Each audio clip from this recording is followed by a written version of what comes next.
जो लोग पूछते हैं कि मोदी ने 10 साल में किया ही क्या है, उनको जवाब देने के लिए वैसे तो इंफ्रास्ट्रक्चर से लेकर इकोनॉमी और दूसरे कई आंकड़े आपके पास होंगे, लेकिन जो लोग पूछते हैं कि मोदी ने बदला ही क्या है, तो उसकी एक बहुत बड़ी मिसाल आपको आज दिखाने जा रहा हूं बॉस।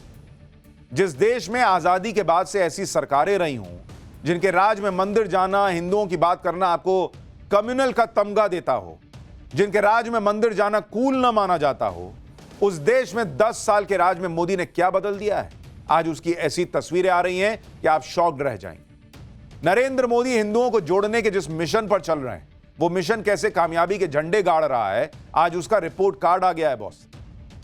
आज प्रयागराज महाकुंभ से, अयोध्या राम मंदिर से और काशी से ऐसी तस्वीरें आ गई हैं जिन्हें देखकर आप दंग रह जाएंगे। भीड़ नहीं है, ये लोगों का सैलाब आया हुआ है बॉस। आप इस तस्वीर को देखिए, चारों तरफ खचाखच भरे सड़क, अलग अलग जगह दिख रही हैं, भक्त ही भक्त दिख रहे हैं।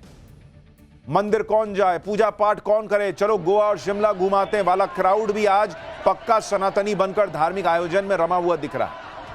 आप भीड़ देखिए बॉस, दुनिया भर में ऐसा आयोजन आपने कहीं नहीं देखा होगा जैसा इस वक्त भारत देख रहा है। चाहे आप प्रयागराज महाकुंभ की बात कर लीजिए, अयोध्या राम मंदिर में बॉस ऐसी भीड़ आपने सोची नहीं होगी। जब राम मंदिर बना होगा, लोगों ने नहीं सोचा होगा कि ऐसा सैलाब आ जाएगा। काशी विश्वनाथ और दूसरे मंदिरों की भी बात कर लीजिए, सनातन के लिए ऐसी श्रद्धा, ऐसी भक्ति, ऐसा उत्साह, ऐसी भीड़ आपने शायद ही कभी देखी हो। प्रयागराज में पैर रखने की जगह नहीं है भाई। महाकुंभ तो छोड़िए, रामलला के दर्शन के लिए भीड़ टूट पड़ी। काशी में जबरदस्त भीड़ है। लोगों से कहा जा रहा है कि भाई 15-20 दिन अब मत आइए, इतनी भीड़ है, नहीं हो पाएगा दर्शन, भाई मत आइए। लोगों को रोकना पड़ रहा है, इतने करोड़ों लोग पहुंच रहे हैं।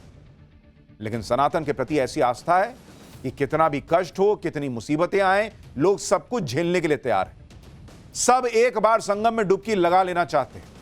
अगर अयोध्या जाना बन पाए तो रामलला के दर्शन कर लेना चाहते हैं। काशी में जाकर बाबा के सामने माथा टेक लेना चाहते हैं। बॉस, इससे पहले आपने सनातन को लेकर यह प्रेम था लोगों के मन में, मैं नहीं कह रहा हूं कि नहीं था, सब सनातनी थे। लेकिन 2014 से 2025 के बीच में यह बदला है कि अब लोग छुपाते नहीं हैं। लोगों के लिए टूरिज्म स्पॉट जो है वो सिर्फ पहाड़ों पर या समुद्र के किनारे नहीं है, वो मंदिरों में भी है बॉस।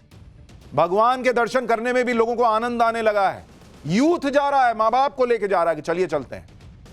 पाठशाला के हमारे वो दर्शक जिन्होंने अपने जीवन में बहुत सारे कुंभ देखे होंगे, वो भी आज की ये तस्वीरें देखकर जरूर कहेंगे कि उन्होंने भी अपने जीवन में ऐसी भीड़, इस तरह की तस्वीरें नहीं देखी। भाई, पाठशाला तो छोटा बच्चा से लेकर बड़े बुजुर्ग देखते हैं, दादी दादा नाना नानी देखते हैं। वो 70-80 साल के लोग बताएं, उन्होंने देखी है ऐसी भीड़, ऐसी तस्वीर, सनातन के लिए ये प्रेम। जो नरेंद्र मोदी ने बीते 10 साल में लोगों को यह कॉन्फिडेंस दिया कि अपना धर्म यहां लेके चलो यार, अपना सनातन यहां छाती पे लेके चलो, कोई डरने की बात नहीं है। तुम कोई कम्युनल नहीं होते हो, अपना धर्म मानते हो तो। आज से 10-15 साल पहले क्या आप इस तरह की तस्वीरों की कल्पना भी कर सकते थे? आज से 10-15 साल पहले क्या आप इस तरह से सनातन के लिए माहौल की कल्पना कर सकते थे जो आज बना हुआ है इस देश में? यह सब आज बदला हुआ दिख रहा है। तो इसकी बड़ी वजह नरेंद्र मोदी ने जो सोच बदल दी है, वो पूरे हिंदू समाज को एक कर दिया। नरेंद्र मोदी ने दिखाया बॉस। लोग आलोचना करते थे कि देखिए मंदिर जा रहे हैं, इफ्तारी में नहीं जा रहे हैं। नरेंद्र मोदी ने कभी परवाह नहीं की लोगों की, बोलना है बोलो। अरे हिंदू हूं तो मंदिर नहीं जाऊंगा तो और कहां जाऊंगा?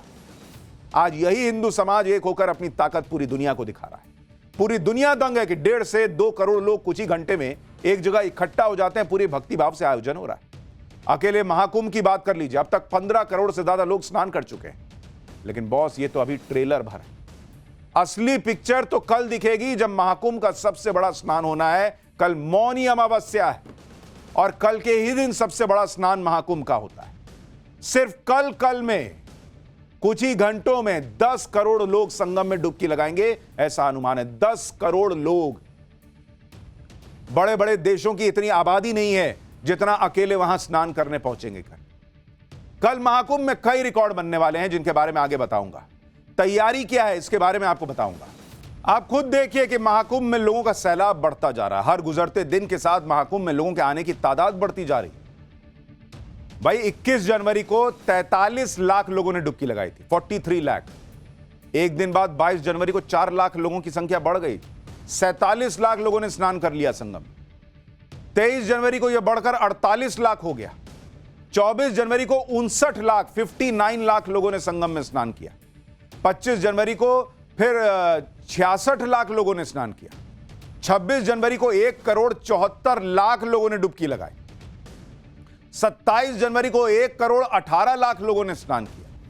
और आज 28 जनवरी को 2 करोड़ लोगों ने त्रिवेणी में स्नान किया है। 2 करोड़ बॉस, मतलब 2 करोड़ के आसपास ही दिल्ली की आबादी। आप सोचिए, पूरी दिल्ली एक तरीके से जाकर स्नान कर रही हो और कोई अव्यवस्था ना हो रही हो, कोई भगदड़ ना मच रही हो। भगवान की कृपा भी है, लेकिन व्यवस्था भी है। क्या प्रयागराज महाकुंभ, क्या अयोध्या, क्या वाराणसी? अच्छा, ऐसा नहीं कि खाली कुंभ में हो रहा है भाई, अयोध्या में भी हो रहा है, वाराणसी में भी। हर जगह भक्तों का जबरदस्त सैलाब है। सड़कों पर जहां तक आप नजर ले जाएंगे, आपको भक्त ही भक्त दिख रहे हैं। संगम स्नान के बाद कोई अयोध्या में रामलला के दर्शन करने चला जा रहा है, कोई वाराणसी में बाबा काशी विश्वनाथ के दर्शन के लिए जा रहा है। अगर करोड़ों हिंदू एक साथ सड़कों पर दिख रहे हैं तो ऐसा मुमकिन हुआ है प्रधानमंत्री नरेंद्र मोदी की सोच की वजह से, जिस सोच में सनातन के केंद्रों का कायाकल्प करना, सनातन के पुराने गौरव को वापस लाना और साथ ही साथ रिलीजियस टूरिज्म को बढ़ाकर इकोनॉमी को बम बम करना शामिल। आप सोचिए ना बॉस, अयोध्या में इंफ्रास्ट्रक्चर बदला, चौड़ी सड़कें बनी, राम मंदिर बन रहा है, तो लोग आएंगे तो क्या तैयारी होनी चाहिए, ये व्यवस्था की गई, तब तो इतने लोग पहुंच रहे हैं। पैक्ड है सड़कें। पुरानी अयोध्या होती तो संभाल पाती क्या इस भीड़ को? वाराणसी में काशी विश्वनाथ कॉरिडोर, पहले जिस तरह की संकरी गलियां थी, ये भीड़ कहां पहुंचती? लेकिन ये डेवलपमेंट हुआ है और इसलिए लोग पहुंच भी पा रहे हैं। हालांकि इतने लोग पहुंच जा रहे हैं कि प्रशासन के लिए भी उन्हें संभालना मुश्किल हो रहा है। कौन संभाल पाएगा भाई? आप देखिए ना, ड्रोन शॉट से ऐसा लग रहा है कि बस भीड़ ही भीड़ दिख रही है। अगर पीएम मोदी सनातन के बारे में इतना न सोचते और पहले ही की सरकारों की तरह चलते रहते, तो क्या आज हिंदू समाज इतनी बड़ी संख्या में सड़क पर आता दिखता? आज लोग गोवा या किसी विदेशी टूर पर जाने की जगह यह सोचते हैं कि हिंदू हैं, सनातनी और महाकुंभ चल रहा है, तो मौका लगाकर महाकुंभ में स्नान करें। जो विदेशों से लोग वीजा लेकर आते हैं, रिलीजियस वीजा जो है वो 21% उसकी एप्लीकेशन बढ़ गई है। विदेश से लोग आ रहे हैं स्नान करने। किसी को अपनी आस्था दिखाने में आज संकोच महसूस नहीं होता। नहीं तो पहले कहां था ये सब? एक आयोजन में इतनी भीड़ दुनिया में कभी जमा नहीं हुई। महाकुंभ में अभी तक जितने लोग आकर संगम स्नान कर चुके हैं, उससे ज्यादा कल आने की उम्मीद है। कल मौनी अमावस्या का अमृत स्नान है, जिसमें करोड़ों लोगों के आने की उम्मीद है। मौनी अमावस्या के स्नान के लिए तैयारियां पूरी हैं। मौनी अमावस्या का स्नान सबसे महत्वपूर्ण माना जाता है। क्यों ऐसा है वो आगे बताऊंगा। पहले यह देखिए कि पीएम मोदी ने किस तरह से रिलीजियस टूरिज्म को बूस्ट किया है। महाकुंभ में जो भीड़ आ रही है वो स्नान के बाद अयोध्या भी जा रही है। प्रयागराज से अयोध्या की दूरी करीब 160 किलोमीटर है। महाकुंभ में स्नान करने आने वाले अयोध्या जाकर रामलला के दर्शन भी कर रहे हैं। अयोध्या की तस्वीर आपको दिखा रहा हूं। आप देखिए कि अयोध्या में इतनी भयंकर भीड़ उमड़ रही है। राम मंदिर जाने वाली पूरी सड़क लोगों से खचाखच भरी हुई। लोग हैरान हैं कि जितने लोग अयोध्या आ रहे हैं उतनी तो अयोध्या की आबादी भी नहीं है भाई, इतने लोग अयोध्या आ जा रहे हैं। अयोध्या में इतनी भीड़ आ गई है कि राम मंदिर ट्रस्ट को अपील करनी पड़ रही है कि रामलला के दर्शन के लिए अब बाद में आइएगा।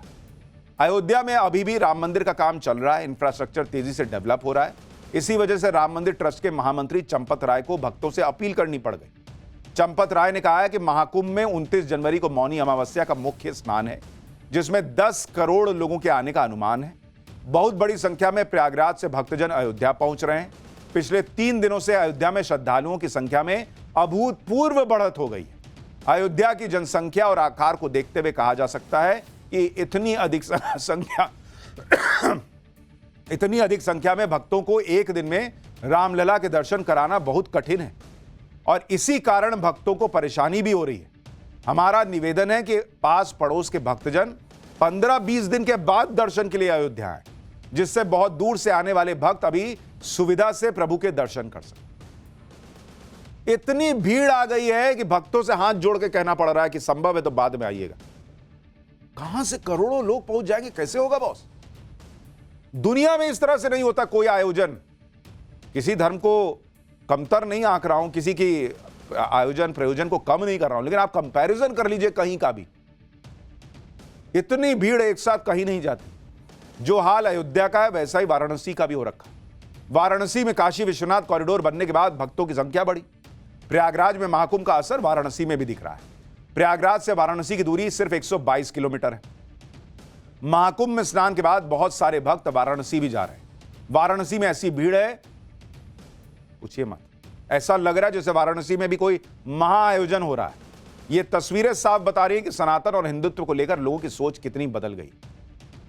आज लोग अपने आप को हिंदू मानने पर, हिंदू बताने में गर्व महसूस करते हैं, और ये इसमें बॉस कोई कुछ कहे, नरेंद्र मोदी का बहुत बड़ा योगदान है।